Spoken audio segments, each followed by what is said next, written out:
Bismillahirrahmanirrahim. Assalamualaikum warahmatullahi wabarakatuh. Perkenalkan kelompok kami 1 Angga Wirayuda NIM 103210007 dan EC Febriana NIM 103210019 akan mempresentasikan materi PPKN yang berjudul otonomi daerah. Definisi otonomi daerah. Banyak definisi yang dapat menggambarkan tentang makna otonomi daerah. Berikut adalah beberapa definisi tentang otonomi daerah yang dikemukakan oleh para ahli. Menurut Haji Muhammad Agus Santoso, pengertian otonomi daerah diantaranya adalah sebagai berikut. A. C.J. Franzen, otonomi daerah adalah untuk mengatur urusan daerah menyesuaikan peraturan-peraturan yang sudah dibuatnya. J. Wajong, otonomi daerah sebagai kebebasan untuk memelihara dan memajukan kepentingan khusus daerah dengan keuangan sendiri, menentukan hukum sendiri dan pemerintahan sendiri. C.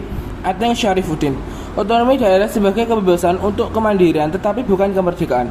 Namun, kebebasan itu terbatas karena merupakan perwujudan dari pemberian kesempatan yang harus dipertanggungjawabkan. D. Menurut Undang-Undang Negara Republik Indonesia Nomor 9 Tahun 2015 tentang perubahan kedua atas UU Nomor 23 Tahun 2014 tentang pemerintahan daerah. Otonomi daerah adalah hak, wewenang, dan kewajiban daerah otonom untuk mengatur dan mengurus urusan pemerintah dan kepentingan masyarakat sesuai dengan peraturan perundang-undangan. Otonomi daerah adalah kewajiban yang diberikan kepada daerah otonom untuk mengatur dan mengurus sendiri urusan pemerintah dan kepentingan masyarakat setempat menurut aspirasi masyarakat. Tujuan otonomi daerah untuk meningkatkan daya guna dan hasil guna penyelenggaraan pemerintahan dalam rangka pelayanan terhadap masyarakat dan pelaksanaan pembangunan sesuai dengan peraturan perundang-undangan. Dengan demikian, dapat disimpulkan otonomi daerah adalah keluasaan dalam bentuk hak dan wewenang serta kewajiban dan tanggung jawab badan pemerintahan daerah untuk mengatur dan mengurus rumah tangganya sesuai keadaan dan kemampuan daerahnya sebagai manifestasi dari desentralisasi. Sejarah otonomi daerah. Adanya otonomi daerah ternyata sudah terbentuk bahkan sebelum Indonesia merdeka. Berikut sejarah otonomi daerah dari masa ke masa. Era kolonial.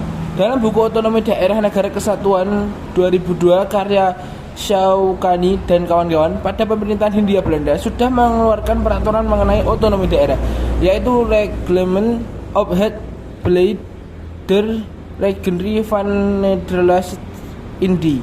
Peraturan tentang administrasi negara Hindia Belanda.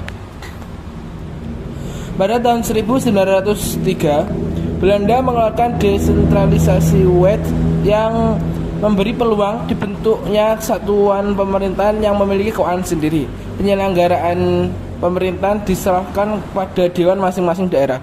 Namun kenyataannya pemerintah daerah hampir tidak memiliki kewenangan. Pada tahun 1922, pemerintahan Belanda mengeluarkan peraturan baru mengenai administrasi dan ketentuan S 1922 nomor 216. Muncullah sebutan provinsie atau provinsi, Regenstab atau kabupaten, Stadtgemeente atau kota, dan Großgemeinschaft atau kelompok masyarakat. Ada beberapa yang bisa dipelajari dari sistem otonomi daerah era Belanda, yaitu kecenderungan sentralisasi kekuasaan dan pola penyelenggaraan pemerintahan daerah yang bertingkat. Hal inilah yang masih dipraktikkan dalam penyelenggaraan pemerintahan Indonesia dari masa ke masa. Era Jepang. Pembagian daerah pada masa Jepang jauh lebih terperinci ketimbang pembagian di era Belanda. Awal-awal masuk ke Indonesia, Jepang membagi daerah bekas jajahan Belanda menjadi 3 wilayah kekuasaan. Wilayah tersebut yaitu Sumatera di Bukit Tinggi, Jawa dan Madura dengan berkedudukan di Jakarta, serta wilayah timur seperti Sulawesi, Kalimantan, dan Sunda Kecil, Maluku. Sebenarnya tidak mengenal provinsi dan sistem dewan. Pemerintahan daerah hampir sama sekali tidak memiliki kewenangan. Penyebutan otonomi daerah pada masa itu bersifat menyesatkan. Namun, struktur administrasi lebih lengkap bila dibandingkan dengan pemerintahan Belanda masa Orde Lama. Untuk menyusun kembali pemerintahan daerah di Indonesia, pemerintah mengeluarkan penetapan Presiden nomor 6 tahun 1959 dan penetapan Presiden tahun 1960. Di era Orde Lama, Indonesia hanya mengenal satu jenis daerah otonomi. Daerah otonomi tersebut dibagi menjadi 3 tingkat daerah, yaitu Kota Raya, Kota Madya, dan Kota Praja. Orde Baru. Pada era ini secara tegas menyebutkan ada 2 tingkat daerah otonomi, yaitu daerah tingkat 1 dan daerah tingkat 2. Era Reformasi. Era awal reformasi, pemerintahan telah mengeluarkan kedua kebijakan tentang otonomi daerah, yaitu UU nomor 22 tahun 1999 tentang pemerintahan daerah, UU nomor 25 tahun 1999 tentang perimbangan keuangan dan antara pemerintah pusat dan daerah.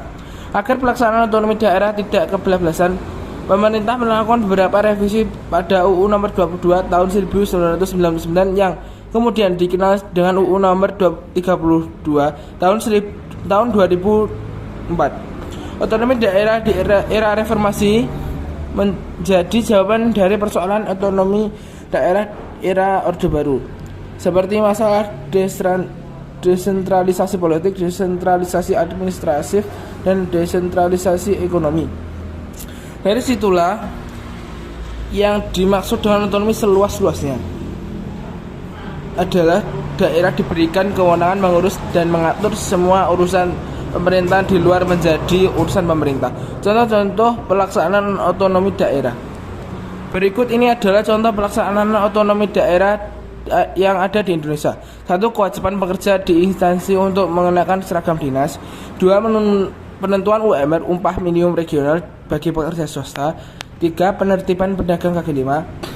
4. Pengembangan daerah. 5. Retribusi. 6. Pajak daerah. 7. Penggunaan kurikulum pendidikan setempat, seperti penggunaan bahasa daerah yang dimasukkan ke dalam pelajaran sekolah. Pelaksanaan otonomi daerah di Indonesia sudah ada banyak pada masa Orde Baru. Sekian presentasi dari kelompok kami, kurang lebihnya mohon maaf. Akhiran wassalamualaikum.